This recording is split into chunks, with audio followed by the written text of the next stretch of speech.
मंगल भवन मंगल हारी।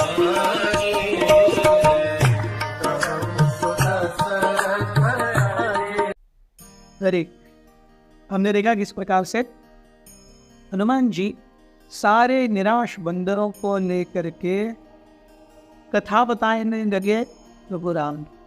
और ऐसे समय में ही जटायु की कथा आई, और जटायु की कथा सुनते सुनते एक बहुत बड़े गिद्ध की आवाज आई उतरनी, और हनुमान जी और सारे बंदर देखने लगे। महाभयंकर बलशाली गिद्ध था, इतना बड़ा कि मानो वो आसमान को ही छू रहा था। इतना बड़ा गिद्ध उन्होंने पहले कभी नहीं देखा था, और वो सब देखते रह गए। और जब हनुमान जी ने जटायु का नाम 2-3 बार लिया अपने कथा में, तो ऐसे लगा जैसे बारिश आ रही है। हनुमान जी और बंदर देखते हैं बारिश कहाँ से आ रही है, वो देखते हैं उस गिद्ध की आंखों से आ रही है, जैसे पानी की बूंदें गिर रही है। तो सारे वानर और हनुमान जी सोचने लगे क्या हो गया, ये गिद्ध रो रहा है। इतना बड़ा गिद्ध, अब गिद्ध तो प्रायः डेड मैटर को खाते हैं, लाश पड़ी हो या सड़ा मांस पड़ा हो उसको खाते। तो एक तरीके से वो राक्षस समान ही हो गए, मांस भक्षण करने वाले। तो ये रो क्यों रहा है? हनुमान जी ने देखा कि वो गिद्ध एक बहुत बड़ी पहाड़ की चट्टान के ऊपर बैठा हुआ है, और उसके सामने ही और एक चट्टान है जिसके ऊपर उसने अपनी गर्दन ऐसे रख रखी है। उसकी महाभयंकर, इतना बलशाली उसका शरीर पूरे पहाड़ को प्राय घेरे हुए है। लेकिन देखने पर ये बहुत ज्यादा, मतलब अब इतने वानर हैं, और अगर सही में कोई बलशाली गिद्ध होता तो वो अटैक भी तो करता। हनुमान जी ने सोचा कि जाके इन्वेस्टिगेट करना चाहिए, ये कौन है और ये क्या कर रहा है यहाँ पे, क्यों, और अगर रो रहा है तो ये क्यों रो रहा है। इसी बीच में सारे वानर जो थे अंगद की अध्यक्षता में लड़ाई लड़ने के लिए तैयार हो गए। They don't know what is going to happen, ये क्या हो रहा है। उन्हें लगा अभी ये गिद्ध अटैक करेगा, he is just waiting to attack. तो गिद्ध के साइज को देख करके अंगद और सारी वानर सेना स्ट्रेटजी लगा रहे हैं कि निश्चित रूप से केवल बल से इस गिद्ध पर विजय प्राप्त नहीं की जा सकती, कोई बुद्धि की चतुराई भी उपयोग करनी हो। अब वो सब सोच रहे हैं कि कौन से बुद्धि की चतुराई उपयोग करेंगे। हनुमान जी उस गिद्ध की आंखों की तरफ देखते हैं। हनुमान जी ने जब उस गिद्ध की आंखों की तरफ देखा, आंसुओं के साथ में हनुमान जी ने देखा कि उस गिद्ध का जो फेशियल एक्सप्रेशन है वो भी एकदम सीधा साधा शांत है। और हनुमान जी सोचने लगे, अरे we are thinking he is going to attack us, we are thinking he is our enemy, but except for the size उनकी तरफ से कोई हलचल नहीं हुई है, कुछ वो हिले डुले नहीं है, उन्होंने हम पर अटैक भी नहीं किया है, उल्टा उनकी आंखों में से आंसू आ रहे हैं।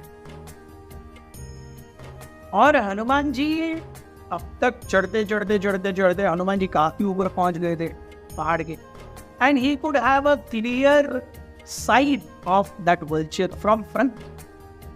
उन्होंने देखा उस गिद्ध ने अपना मुंह ऐसे अपनी गर्दन एक बड़ी चट्टान के ऊपर रेस्ट की है, और बाकी आगे का पार्ट ऐसे नीचे झुका हुआ है, as a very old exhausted. जब कोई बहुत बूढ़ा व्यक्ति है, मृत्यु की कगार पर है, तो जब वैसी हालत होती है, ऐसी हालत थी उस गिद्ध की। तो Hanuman ji became even more intrigued.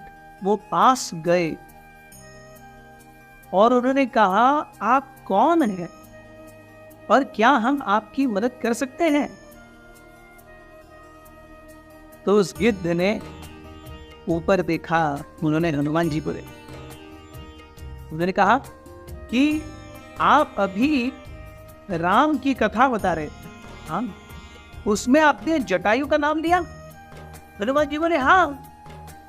तो जैसे जटायु का नाम लिया, वो गिद्ध और रोने लगे। बोले मैं जानता था उस समय जब हम बिछड़े, इसके बाद हम शायद कभी नहीं मिलेंगे। वो दिन जब मैंने अपने भाई जटायु को बचाने के लिए उसके पंखों को अपने पंखों से कवर कर दिया, जिसके कारण मेरे पंख जल गए, और पंख जलने के कारण मैं बहुत ऐसे फ्री फॉल हुआ, मेरा बहुत ऊपर से गिरा मैं। और क्योंकि उठने की क्षमता नहीं थी, पंख जल गए थे, मैं इतने जोर से नीचे गिरा कि मेरे जो पैर थे वो भी कई जगहों पे टूट गए, मल्टीपल फ्रैक्चर हो गए। ये थी मेरी कहानी। उन्होंने कहा मैं जटायु का बड़ा भाई संपाति, और अब तक मैं आशा कर रहा था कि कहीं तो मेरा भाई जीवित होगा, कभी तो मैं उससे मिलूंगा। एक्चुअली आपने देखा होगा, हम गिद्ध जो है वो मृत शरीरों को अपना भक्ष्य बनाते हैं। तो जब आप पूरे हताश शरीर को त्यागने की अवस्था में एक दूसरे के आप घूम रहे थे, मैं आपकी इतनी बड़ी टोली को देख करके मैंने सोचा कि अरे ये तो मेरे कितने दिनों के लिए मेरा भक्ष्य हो जाएगा। तो मुझे आपको या आपके शरीर को बाकी उड़ने वाले गिद्धों से प्रोटेक्ट करना चाहिए। इसीलिए मैं यहाँ पर एक कोने में बैठ करके केवल देख रहा था आपको, और आपको उन ऊपर उड़ने वाले गिद्धों का भक्ष्य होने से बचा रहा था, नहीं तो अब तक आप मर गए हो। जब संपाति ने ये कहा तो सारे वानरों की आंखें खुल गई। Those Vanaras who were wanting to attack Sampati, now they gave up their weapons and they began to hear him. Sampati अब अपनी कथा, अपनी व्यथा और आगे बहुत महत्वपूर्ण सुराग देंगे वानरों को सीता के बाद। और आने वाले 2-3 एपिसोड्स हम संपाति की ही कथा सुनेंगे। बने रहिए हमारे साथ।